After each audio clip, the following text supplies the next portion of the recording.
Rolls-Royce cars to Bentleys, Mercedes and Land Rovers, why settle for one brand when you can choose all of them, right? I am very excited to spend the next couple of hours at one of the world's top car collectors, Yohan Poonawalla's garage, to check out all of his iconic and exotic cars and also chat with him about his love affair with all of these cars.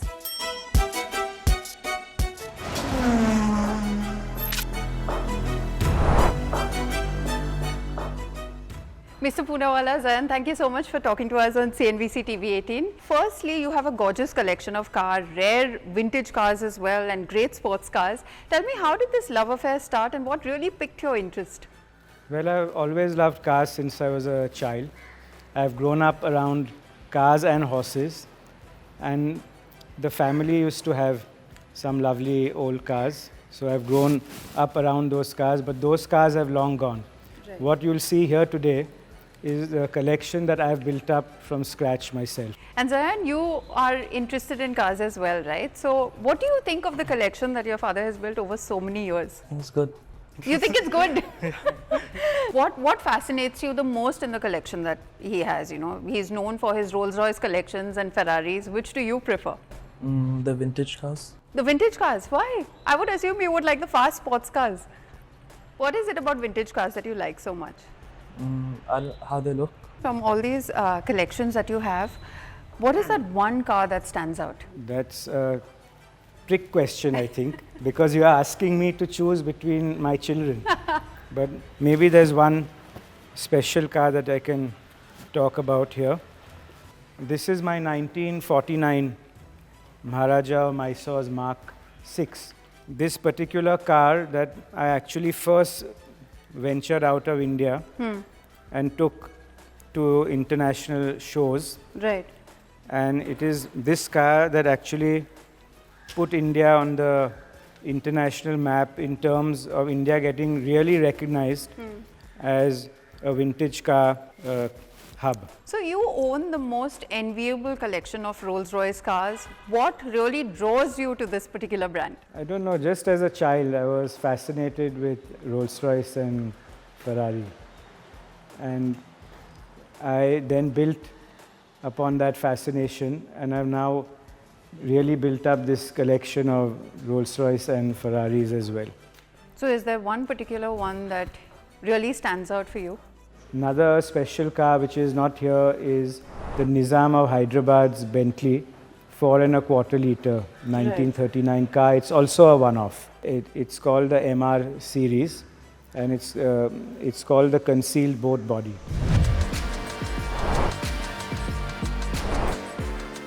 We have to talk about your Ferraris, and I believe it's one Ferrari per person in your family. Yeah, I want to multiply it by 2, so it will be 2 per family member. Oh, is it? So how do you go about choosing your Ferraris? Well, actually these 2 models, Ferrari models, are by invitation only. Right. So I first got this Aperta, only 499 made in the world and only 1 in India. Wow. Then your profile starts building up. up. Then the Pista Spider is also a very special car.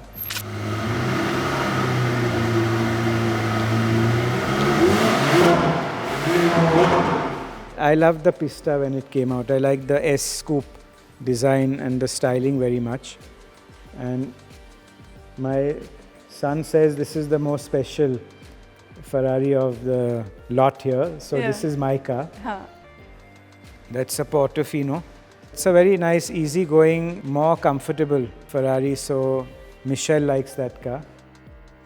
All these 3 cars were personalized by Ferrari for me. You can see the P logos. The name, right? Yeah. On the buttress, as they call this part. Yeah. And on the seat headrest. Right. And Ferrari will do this only for very special clients. And that's the F12 Berlinetta, is my daughter's car. Most of these are mid-engine V8s. Yeah. And that's a big V12 engine. So something special for her also. If I were to tell you that you can pick only one car for the rest of your life, which one would you pick? Like I always say, it depends on the day. Am I looking for a sports car drive or a vintage car drive or a luxury ride in one of these? That's a very special E-Type Jaguar. Yeah. And Enzo Ferrari called the E-Type Jaguar the most beautiful car in the world. It is a very beautiful car. So I have a pair of these E-Types. One's here and one has gone for the millimeter. The red one. I've seen year. that as well, yeah, in other shows. This is a Flying Spur Speed. Yeah. W12 now. As you must be aware, Bentley has discontinued the beautiful 12-cylinder engines, which is quite a shame for a petrol head. Yeah. Now they've scaled down to hybrid V8s. This is a recent acquisition, about 7-8 months back. So it's the last of the, it's not only a W12, but it's the speed version of the car in this beautiful Dragon Red 2 color. This is a Bentley Bentayga. It's a Centenary edition made for 100 years of Bentley's anniversary in this special orange flame color. And I was very lucky to get my hands on this because the regular Bond edition, they made 300 of them. Right. 200 4 doors and 100 2 doors. But this particular car is a one of one. Okay. So it adds to my one-of-one collection. Amongst all my Maharaja cars, this is a Maharani's car. Yeah. So this belonged to Maharani Gayatri Devi. Right. And she used to actually famously drive it around Jaipur in the old days. And as you can see, it's finished in the famous Jaipur State Blue colors. This is a Cadillac Eldoradao, also a very special car, and the entire rear part of the car is jet aircraft inspired. Yeah. So they've taken the back from jet aircraft design, and it's really special. Is this the paint scheme that it came with, or you chose? This car was one of the very few rare cars that was already restored. Yeah, so I saw at a show this car and this very rare BMW Isetta 300 belonged to the same person at a show. Okay. So post the show, I approached him and asked him whether he would be willing to part with the two. You've kept these cars in great condition.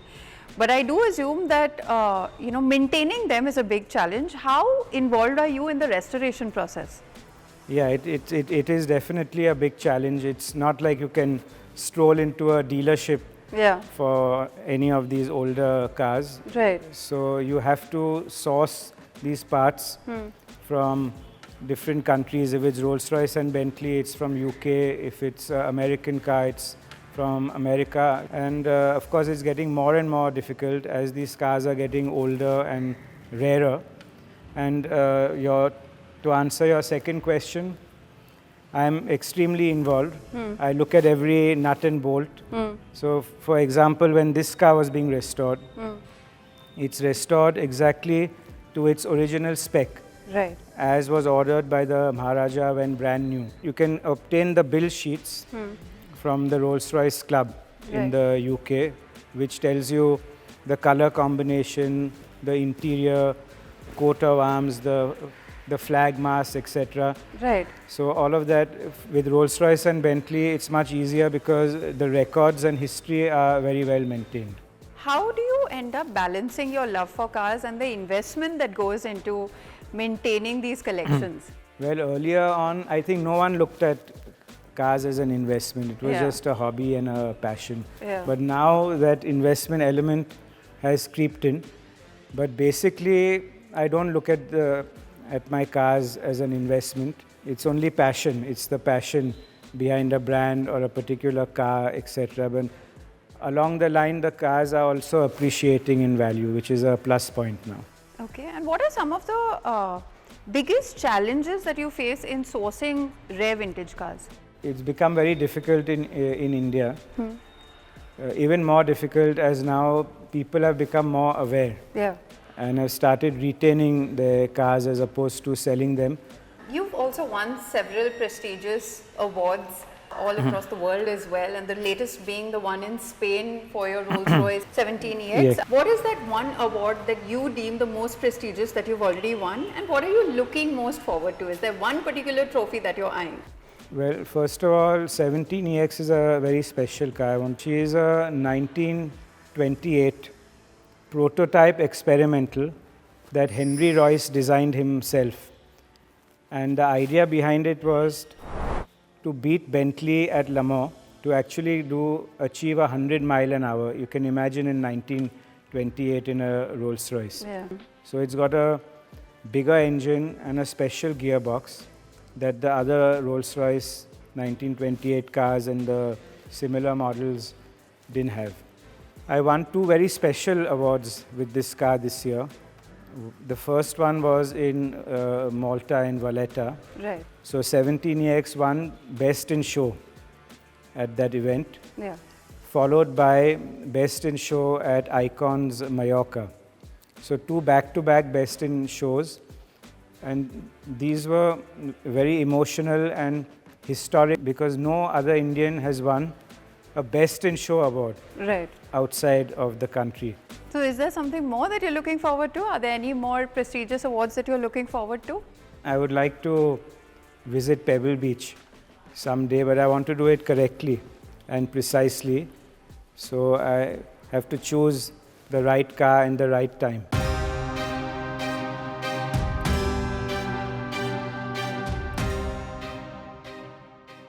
You've also had a fabulous 2023. Why don't you tell us more about that? Yes, it indeed was. The year started off with me being inducted as the first and only car collector from India in the top 100 car collectors, classic car collectors of the world. That was quickly followed up with the Vintage and Classic Car Club of India, awarding me with India's motoring ambassador to the world.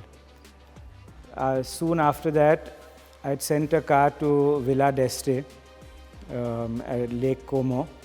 Another Maharaja of Mysore's Rolls-Royce, which is not here today, where she won Best Restored Car in the entire show. After that, I was declared as the Car Ambassador of the Year by HMA, which is the Historic Motoring Awards, which is equivalent to the Oscars in the motoring world. Yeah. After that, I was awarded as Collector of the Year 2023 by the Geneva International Motor Show in Qatar. Right. And I ended off the year in December by a very successful drive at the Mille Miglia. I'm sure you're checking out a lot of cars, so what are you eyeing next? Yeah, exactly. Not one particular car, but one collector must have a old 300 SL Gullwing. I have one of the new ones. So maybe that's on the list. From the newer cars, new Bugatti, maybe a one-off special car. Okay. Maybe the Ferrari SP2 Monza. Thank you so much for your time and showing us this beautiful garage, and good luck with acquiring new cars in the future as well. My pleasure. Thank you.